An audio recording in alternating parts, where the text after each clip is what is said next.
the end of my prison sentence, I was transferred back to a camp in Victorville, California to serve the remaining of my time.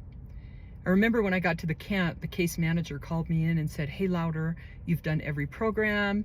We're going to send you home on May 9th. She said, you know, that's a few months early, but you'll get halfway house time and you'll be back in Utah and you'll be able to connect with your family." And I was excited. I called home, told my husband, my kids. You know, when I left for prison, my younger kids were 7, 12, and 14. So they had gone through 5 years without their mom.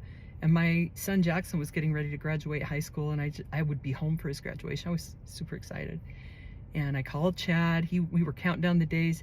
And then 2 days before, so on May 7th, they called me back in and said, "We made a mistake. We're going to keep you."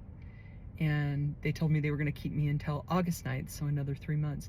I remember I was physically sick. I was like, please, please, please no. But I already know what happens in prison. You know, there's nothing can change it. She said, "No, we made a mistake. We're gonna keep you 3 more months." And I remember calling Chad, and he was like, "What?"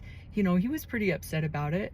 And then I just would go over to the chapel every morning and cry. I was so brokenhearted. I was like, "Heavenly Father, please, I've done everything you've asked me to do. I just want to go home to my children."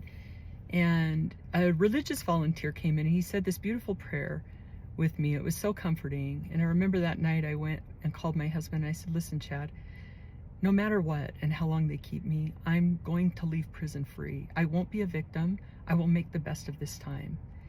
And 3 months later, my husband was waiting outside for me with flowers.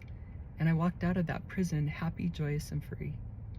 I'm going to show you a picture of that day of me and my husband at the end of this video, and of my family, because I'm so proud of my family. You know, it was hard for my children, and we have built such a beautiful relationship, a new relationship based on truth.